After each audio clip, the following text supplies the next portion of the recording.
दोस्तों, हमारे देश में दोगले और दो मुंहे सांप वाले लोगों की कोई कमी नहीं है। अभी जब पहलगाम की घटना हुई थी, दोस्तों हमारे देश में दोगले और दो मुंहे सांप वालों की कोई कमी नहीं है। जैसे ही सीज फायर का ऐलान होता है, वैसे ही ये लोग मोदी जी को कोसना शुरू कर देते हैं कि आज इंदिरा गांधी, जो कि एक आयरन लेडी थी, जिन्होंने पाकिस्तान के दो टुकड़े कर दिए थे, एक बांग्लादेश बना दिया था, आज इंदिरा गांधी होती तो पाकिस्तान के चार टुकड़े कर देती। लेकिन इन लोगों को यह नहीं पता है कि युद्ध किन परिस्थितियों में लड़ा जाता है और क्या क्या प्लानिंग होती है।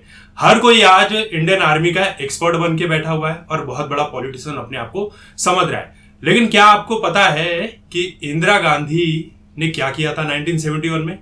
आप उससे पहले एक छोटी सी कहानी सुन लीजिए। हमारे देश में जैसे ही कोई आतंकी घटना होती, जैसे उरी और पुलवामा की घटना हुई थी, तो उसके तुरंत बाद मोदी जी ने सर्जिकल स्ट्राइक और एयर स्ट्राइक करवा दी थी पाकिस्तान में आतंकी ठिकानों पर।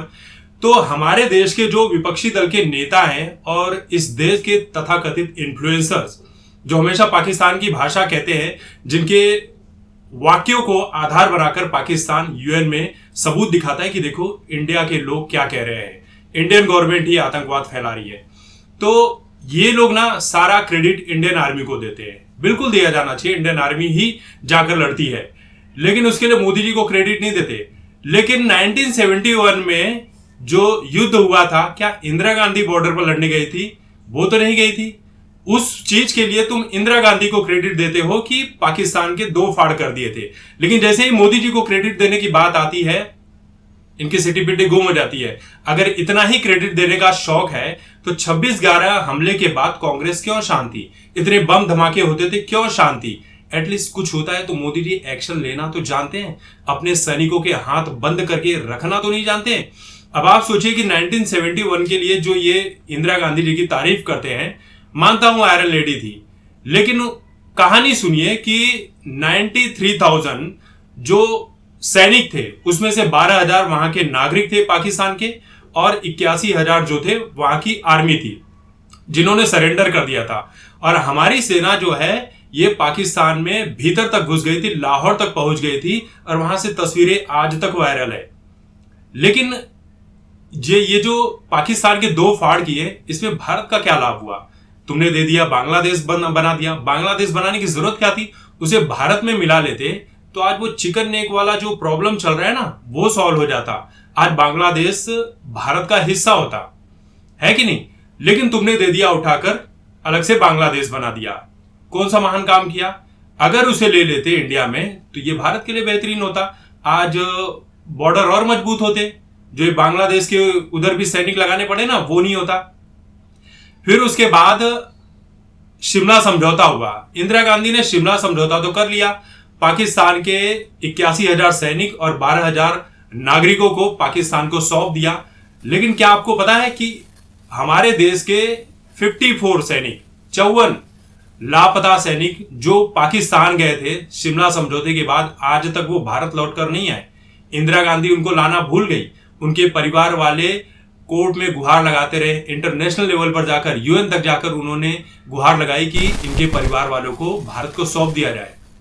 लेकिन क्या आपको पता है वो 54 सैनिक आज जीवित होंगे? शायद नहीं होंगे। हो सकता है उसमें से एक दो जीवित होंगे। ये बड़े बड़े अखबारों में छपा है। इंदिरा गांधी ने उनको लाने का काम क्यों नहीं किया? क्यों पीओके जो पार्ट है पाकिस्तान ऑक्युपाई कश्मीर, उसको भारत के कब्जे में नहीं लिया? 6 महीने तक दो ऐसे जगह थे जिसमें पाकिस्तान में भारतीय सेना का कब्जा था, वो क्यों पाकिस्तान को दे दिया? ये तमाम चीजें कहना कि मोदी जी ने ये कर दिया, वो कर दिया, ये वो दोगले टाइप के लोग हैं ना, कि जो अभी कुछ दिन पहले ये कह रहे थे कि भाई डी एस्केलेट कर दो, वॉर कोई अंतिम रास्ता नहीं है, तुम तो घर में बैठे हो, बॉर्डर पर जो सिपाही लड़ रहे हैं वो मर रहे हैं, तुम्हें इससे क्या लेना देना।